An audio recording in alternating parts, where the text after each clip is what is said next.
And if for some reason the slide process is too cumbersome, you can talk us through. Okay, maybe we'll Don't just let it, do don't that. let it, don't let it distract you. Just you know so much. Just go for Right. it. Okay, well then why don't we just do that, because I'm not sure where the button is to It's a share the little slide. green button on the bottom with an arrow and it says share. And if you click on that, it should give you the ability to pick a screen on your end. Okay, button on the bottom. On the bottom panel, it's usually highlighted in green with an arrow in it and it says share. I am not finding that. I say ditch it and just tell us about Okay. yourself, what All you've right. been doing. Okay. I'll Well, even why don't interview you if it helps. all But right. go Well, for thank it. you for that, and we'll dive into it and share a little bit about my background. As Diana mentioned, 35 years in the industry, and 27 years of that with the Penske organization. I started out in a financial role and morphed my career into sales and operations, and was an ops leader here in Atlanta for a number of years, and then finished my career with them actually on the remarketing side, where I held a role here in the Mid South as a remarketing leader responsible for the disposal of assets for operating locations throughout Georgia and Alabama and the Panhandle and the Carolinas. So big job, but it really introduced me to the resale of assets, used assets, and kind of fell in love with that. And it was great timing as I transitioned out of Penske and moved into the Peach State organization shortly after that, and took on a role as a general manager for two of their locations here in Atlanta, both located in McDonough, by the way. One's a full service dealership, and the other one specializes in used trucks, which I'll talk about a little bit more later on. But great move for me. And so, with that said, I'd like to share just briefly a little bit about Peach State Truck Center. Some of you on the call might be familiar with the Peach State Truck Center family of dealerships locations. There's 14 between Georgia and Alabama. It's primarily a Freightliner dealership, but it does provide equipment for both Freightliner trucks, Western Star trucks. It started as a Ford dealership 50 years ago. The SelecTrucks store, which is the used truck entity, but also Thomas Bus. If you're familiar with, some of the yellow buses that the school districts, Peach State Truck Centers provides buses for a lot of school districts throughout Georgia. And then finally, Spartan is a manufacturer of fire trucks. So Peach State also provides those, even some for the city of Atlanta. So quite a diverse product line that the company services, and some marquee customers here in the Atlanta area, like UPS, Coca-Cola. You might be familiar with Old Dominion Freight Line. So some major accounts that the company provides. So I just wanted to make sure that everybody was aware of Peach State Truck Centers, because it is quite a story, a 50-year history, started in 1974. The founder was a Detroit corporate guy that had an opportunity to set up a dealership in the Atlanta market in Norcross 50 years ago, and since then, lots of acquisitions and growth, leading us to where we are today, 14 stores. So quite a history and a bright future. And I will put in one final plug is that to put a stamp on that future, the company is building, and coming this fall is a brand new state-of-the-art facility in Villa Rica. And it will be an amazing statement in the dealership space. 57 bays, some express service bays, drive-through, parts pickup. So things that are almost unheard of in the commercial truck space. But this facility will house all of that and really make a statement as the company has been really evolving in its ability to provide an exceptional experience to customers. And so this facility, be on the lookout. It's right off I-20 in the Villa Rica area, but it will be a statement in this space. So for the sake of time, we're going to move on and start talking about the used truck market, just to ground you a little bit in the used truck market, because I want to narrow my conversation, which is, I guess, the main message of if you want to buy a truck, if you want to get in the trucking business, and we provide service to a lot of folks who are new entrants, owner operators, small fleet operators. So the used truck market is something that I pay particular attention to. It's a $10 billion market. It's a market that has been growing annually at about 4.3% over the last 10 or 15 years and projected to sustain that kind of growth in the future. And I'll tell you, the primary driver for the used truck market versus the new truck market is its cost. It simply costs a lot less to own a used truck versus a new truck, and it just makes the purchase of used vehicles a lot more practical for those that are entering this business.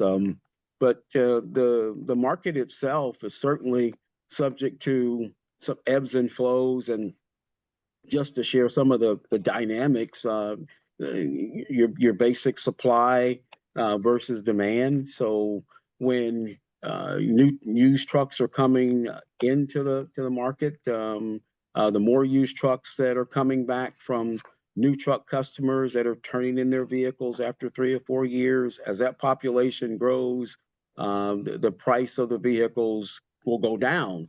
When that population slows up, the pricing goes up.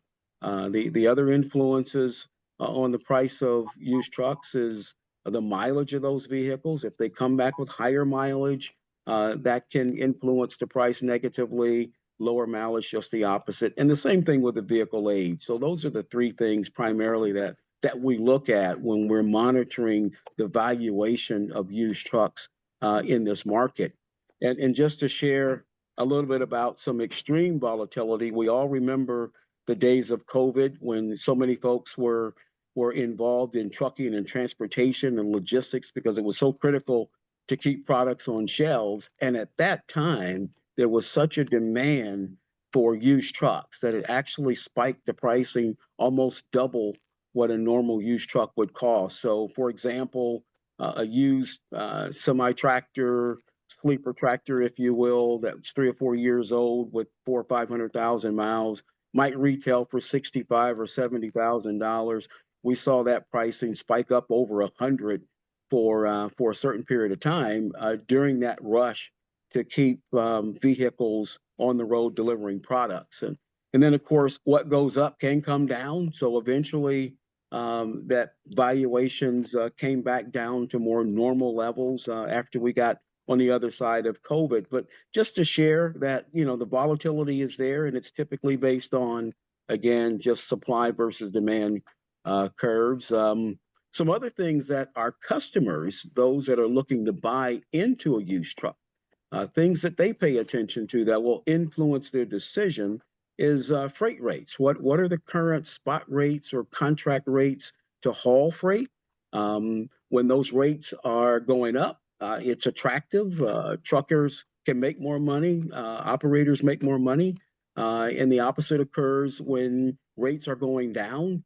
And obviously, the influences there are the freight that shippers have available. So if there's more freight to be shipped, then that will influence the demand for truckers, and the more freight, again, the higher the prices, and the greater opportunities to make money. And so watching those dynamics between available freight or shipments and then the actual competitive rates that are out there for operators. And then finally, the freight capacity, which is the number of trucks on the road.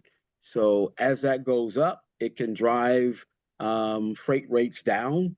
And when capacity shrinks, and it shrinks sometimes because trucking companies go out of business, folks that are maybe having some challenges earning appropriate income will get out of the business. And so we call that revocations. And when we see those revocations increasing, that will increase the or shrink the capacity of freight folks who are delivering and drive the freight rates up. So just some dynamics, things that people look at before they jump in this business. And because it is a tough business, and I share that with folks honestly, that trucking is not for the faint of heart. It's not a passive business. It one that certainly requires hands-on, especially for owner operators and small fleet operators, until you kind of scale up and get a number of trucks on the road where it can ease some of those pressures of making sure that all your assets are busy making money, that they're all up and running. So there are challenges in this business, and so those challenges are typically what small business operators will face. Startup rates or failures are still somewhat high in the business, so people need to be mindful of that. And access to capital when you're looking for funding to purchase equipment, especially if you're new or a small fleet. Your credit history, your credit profile has an influence there, and it can be challenging. But with all that being said, there's still lots of folks that jump in the business and are quite successful. And Peach State Truck Centers and Select have been here to support their endeavors over the years. And the truth of the matter is, in order to be successful, you have to be educated in this business. You really do. And one of the challenges that folks have with staying in is having a good knowledge and understanding of how to effectively operate. So with all that said, I'm going to transition to our core message today, which is if you want to buy a truck, at the end of the day, what are the key things that you ought to be paying attention to fundamentally in order to make a good acquisition for a vehicle and get your business off to a good start? So oftentimes, as I mentioned, we're servicing folks who want to be owner operators. Perhaps they've been company drivers for a number of years and they have an opportunity to transition, buy their own truck, kind of have your own business, be an independent contractor, or you have a mindset to start a trucking company with one truck and then over time scale it up. We've got a number of customers that started out with one truck. Today they have 15 or 20, and it's exciting to watch folks grow and be successful in that space. But some of the things you need to look out for if you're just getting started, first of all, really define what kind of trucking business you want to have. And oftentimes that is what type of freight. Are you going to haul just what they call dry van freight? Are you looking to haul refrigerated products or maybe flatbed? Because that's critically important because that will determine what kind of equipment that you should be looking to source. Also need to pay attention. Are you going to run local? Are you going to run regional? Are you going to stretch out and run all 48 states? Which could determine whether or not you just need what they call a day cab tractor, which does not have a sleeping compartment or a sleeper attached to it. So there's different types of equipment for different types of operations, and your truck search should be based on what type of freight you're looking to haul with your business. And then when you start to research the truck types, there's other considerations to think about. Again, the route. Are you going to do multiple stops? Are you looking to just haul freight from dock to dock? Are you looking at a final mile situation, which might just require a box truck because you're going to be looking to do deliveries either to residential or to businesses? Might need to pay attention to where you're going to operate, what kind of terrain. I mentioned the flatbed trucking.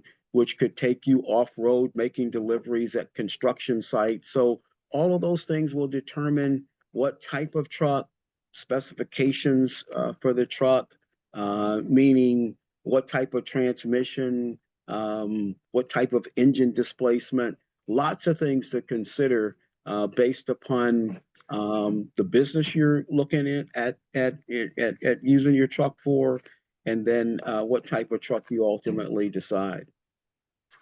So once you determine the business, the type of truck that's best for that business, then it really comes down to understanding the numbers and financing, budgeting, putting together perhaps a pro forma P&L on what kind of revenue you might anticipate, understanding the cost of ownership, the real cost of ownership. There's a lot of things that come into play with owning a vehicle, from the cost of the vehicle, the maintenance, the cost of the driver. If you're not operating the truck yourself as an owner operator, you could be employing a driver. Um, Understanding how to calculate cost per mile, fuel economy, just so much that's important for you to understand when you're building a business. It is a business, so you need to understand the cost from top to bottom. And another area that you need to really have some good knowledge on is how you finance or how you fund the vehicle. Are you looking to finance through bank financing? Are you looking at lease products or paying cash?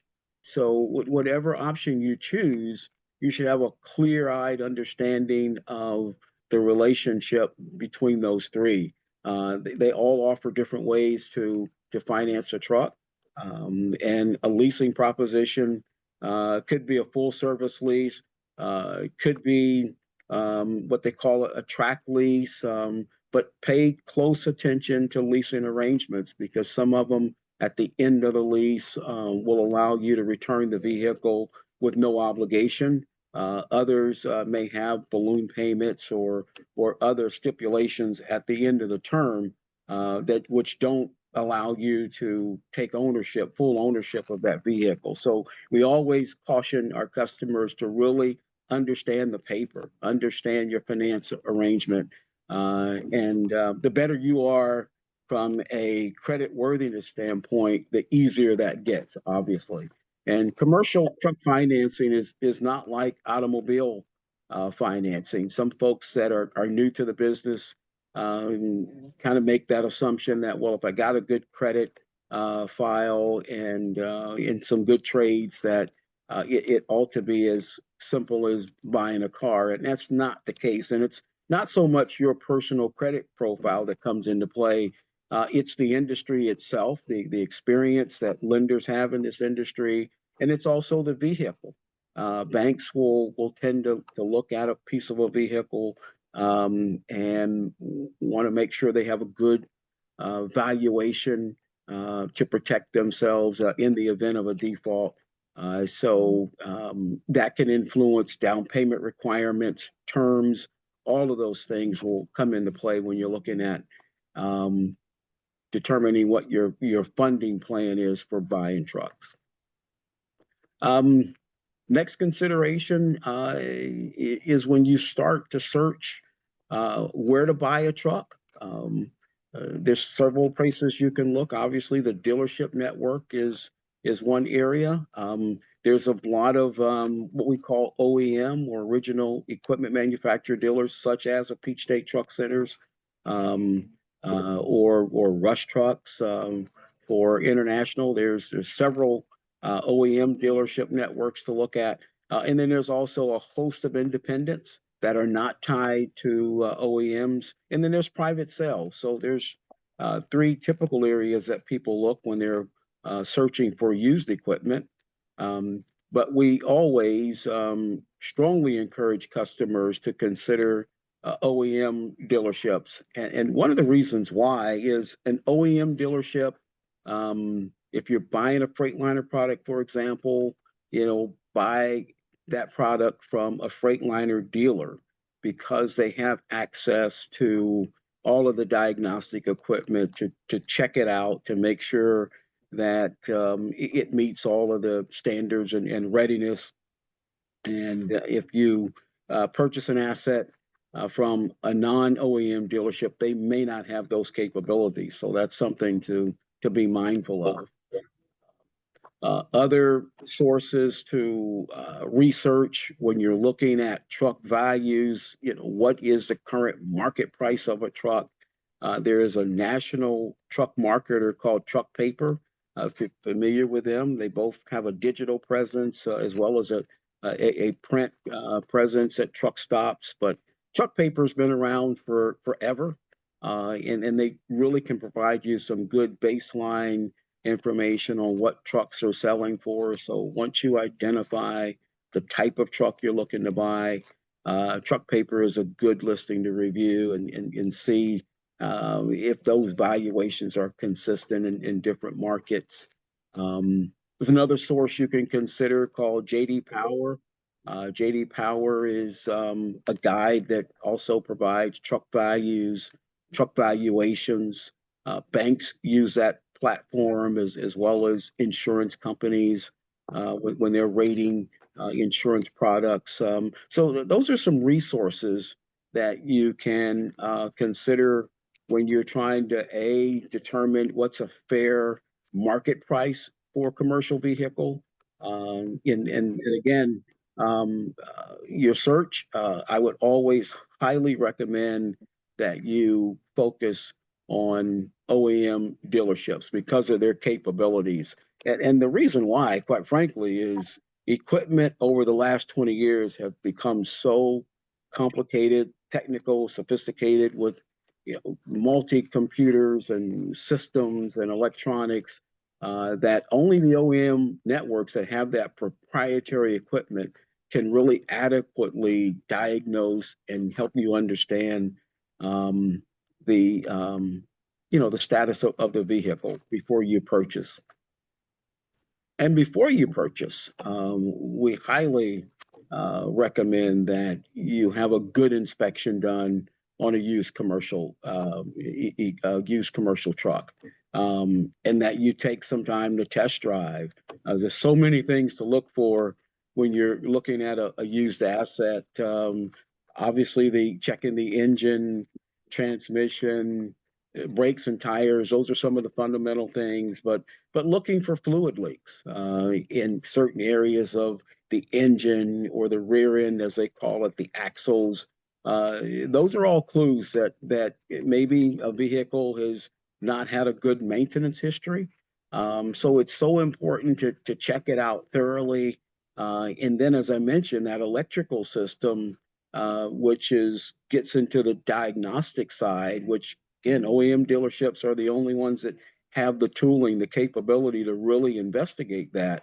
But it's just critical that you hire a professional. If you don't have that knowledge, that you perhaps hire a professional technician, someone that you can trust to help you inspect and test drive a commercial vehicle. It's a big purchase. It's a major asset.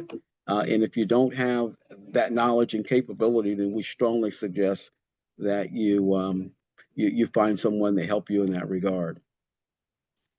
And then finally, before you finalize that purchase, there's other considerations in this business. You have to secure insurance and register a vehicle. Obviously, the equipment itself will require liability insurance, like an automobile, physical damage insurance, depending on the carrier that you choose to get loads from. Um, they might require you to purchase cargo insurance for what you're hauling. So there's lots of insurance considerations that you need to be mindful of. And that's part of that cost that you should be factoring in when you're kind of building your business model, your business pro forma. I've had customers that will start investigating insurance as an afterthought, and then they get shocked by what the cost of insurance is and almost kind of puts them in a real difficult situation where you've now invested in a truck and you didn't realize what it will cost to insure a commercial vehicle.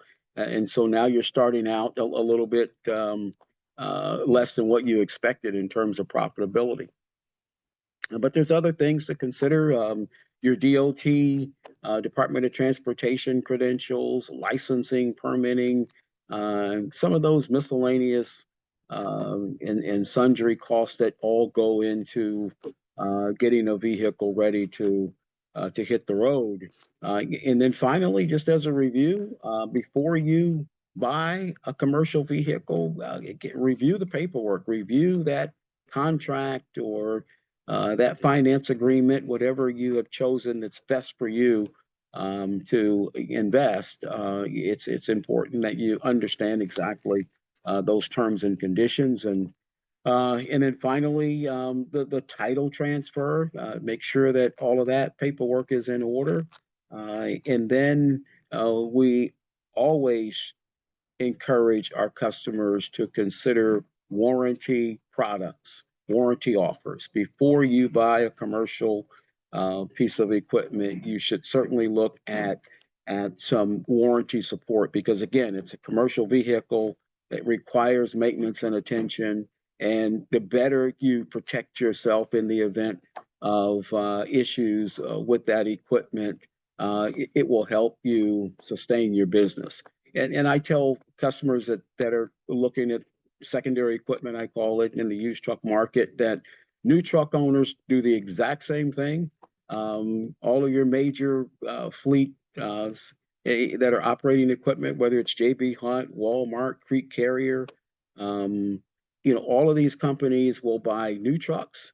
The OEM might offer a 2-year warranty with the truck and some basic coverage on the engine and drivetrain, but these companies will spend thousands of dollars to protect that vehicle from bumper to bumper almost with a lot of the additional components that may not be covered in a basic warranty. So they call that extended warranty. And they will cover that vehicle for another 400,000 or 500,000 miles so that the time that they're operating, and if you think about a new truck owner that buys a truck brand new, they will typically operate that truck 3 or 4 years and then bring it back with 400,000 or 500,000 miles on it. But they will always have full coverage, if you will, warranty coverage on that vehicle for the time that they own it, so that it allows them to keep their maintenance costs predictable. And if there's anything that is warranty coverage, then that didn't come out of pocket because if there's some catastrophic repair or some major repair that the vehicle needs, then hopefully the warranty product will cover that and not disrupt their cash flows to that extent. So important to have good warranty coverage, and so we advise our customers to do the same thing and also consider, like a new truck owner that will operate from 0 miles to maybe 450,000 or 500,000 miles. If you're the secondary owner of that equipment, then you should be thinking the same thing, kind of an operating window. If you're buying a truck with 300,000 or 400,000 miles on it, maybe you want to operate that truck 3 years and look to return it or to get out of it at maybe 700, 800,000 miles. It's important that you establish that operating window because once a vehicle ages and has higher mileage, it will demand more maintenance costs, more maintenance expense, and probably have more downtime, which will impede your ability to take care of your customers and to as a carrier to be able to be on time with your customers. So important to kind of factor that in. The other advantage that does is it offers you a residual value on that truck at the end of its term. So again, this second cycle, if you will, first cycle, new truck owner from 0 to 400,000 or 500,000, you operate from 400,000 to maybe 800,000. And I strongly suggest that your finance arrangement kind of coincides with that. So when you're ready to cycle out of that equipment, you don't owe the bank any money. You don't want to be upside down. And you have some residual value for then what I'll call the third tier, which is, there's truck owners out here that will buy inexpensive trucks to operate local. So your truck will still have a value, which you can resell, or it can be used as trade collateral for your next vehicle that will enable you to also keep your fleet fresh and fairly new, which allows you to operate with more reliable trucks. So just some things to think about, from a Debbie, truck owner. I want to make Yeah, sure that folks who have, I know I have a bunch of questions, but I want to make sure anyone on the line who has questions has time as we're winding down the hour. Should we pause for a question, or I yeah, tried to no, cut you off? Do you actually, want to that make? no, your timing jumping in, Diana, is perfect. I was just wrapping up. That was my final thought on truck purchasing. So by all means, I did want to reserve some time if there's questions, and so absolutely fire away if anyone has any.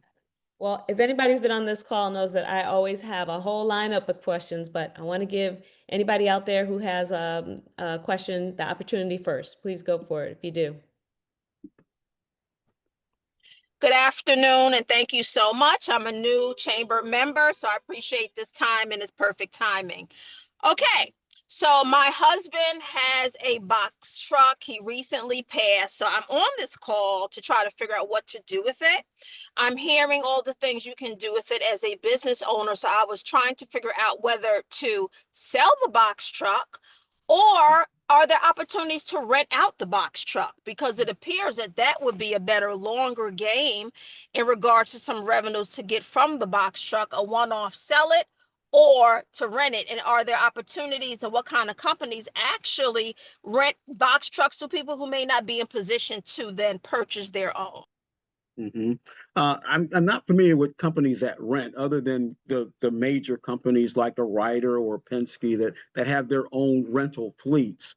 But there are a number of operators out there that are operating box trucks for local deliveries, and I would suggest that maybe you do some research and find some of the local delivery companies that might be willing to take that truck on, and basically you could lease it to them perhaps.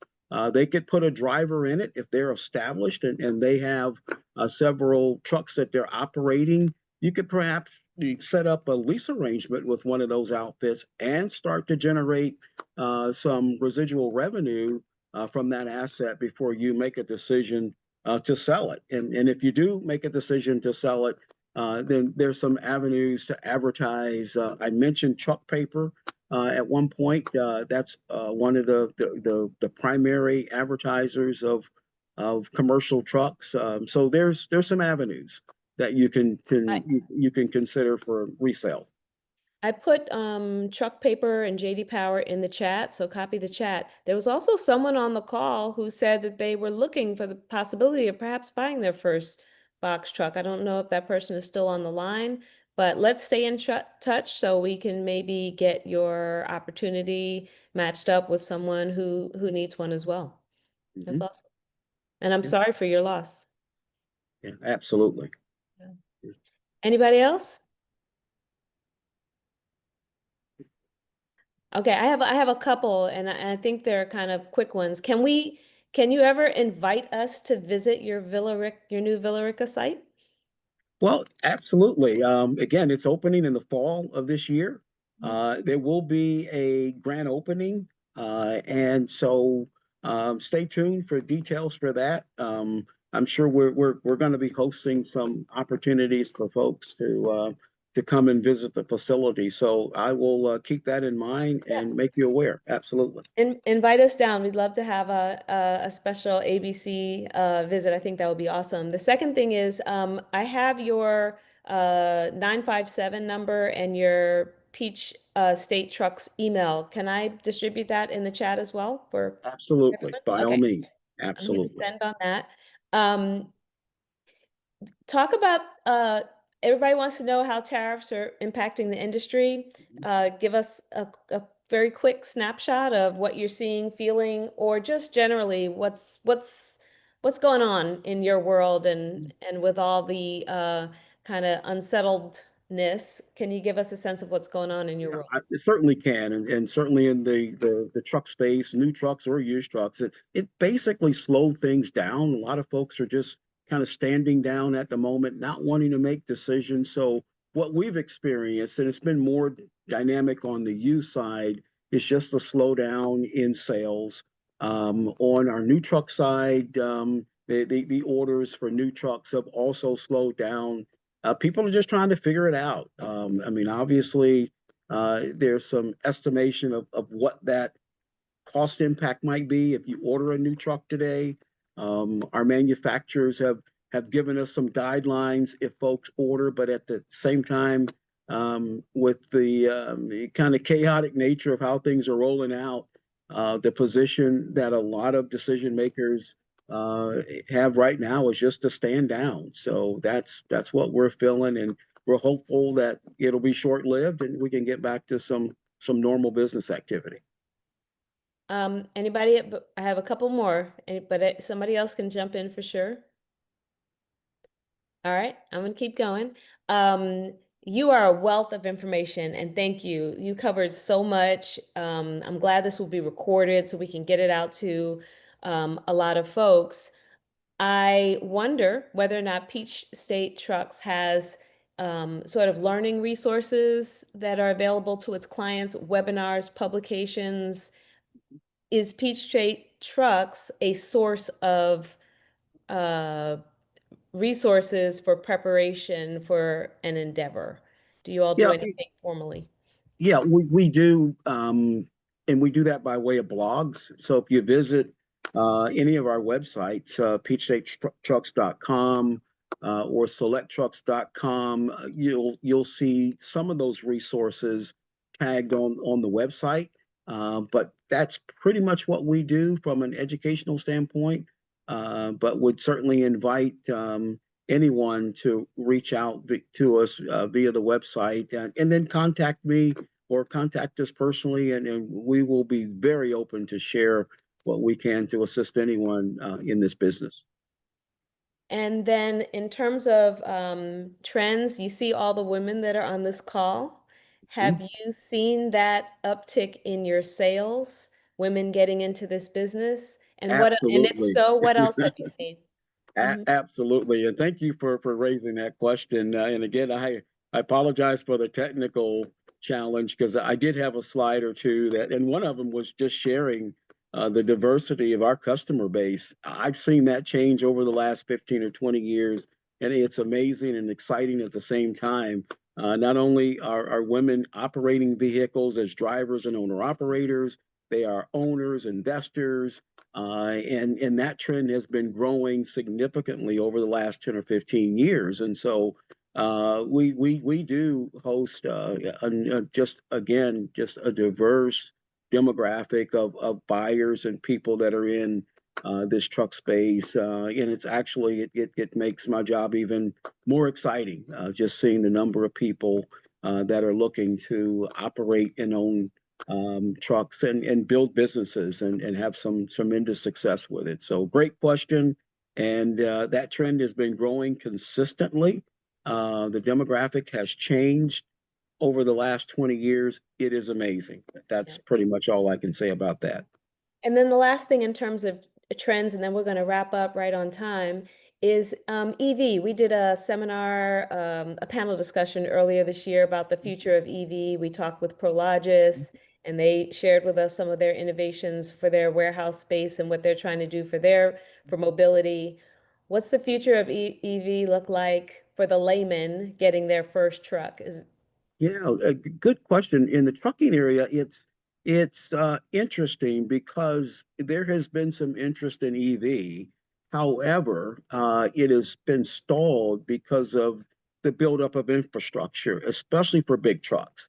In fact, our company has installed some EV buses for some of the school districts. I mentioned the Thomas bus line early on. So we are gaining some familiarity with EV. Some of our locations are I guess employing the technology or the tooling to service EV vehicles. So it's coming.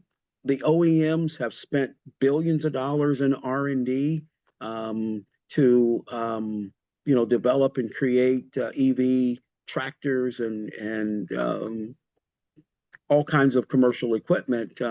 But the hesitancy for scaling it up is the lack of infrastructure. The infrastructure is lagging. So until there's some major investments in infrastructure, then I think the trend is going to be a slow trend until, again, the infrastructure gets built. So I, again, just want to thank you. I knew it would be worth the wait. You have so much to say. You covered it all. We'll have this recording to share. All of DW's information is in the chat, along with the resources that he discussed.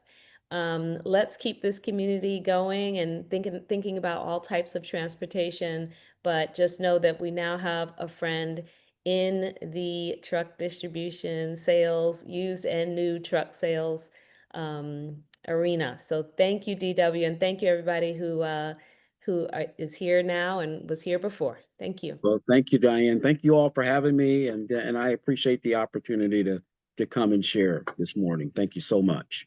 All right. Take care, everybody. Bye-bye. Have a Thank great you. weekend. Thank you, Diana. All Don't right. forget to tell the fathers Happy Father's Day. I always forget Father's Yeah. Day. All right. Oh, yeah, that's easy. Yeah. Happy Father's Day, you guys. Happy Father's Day.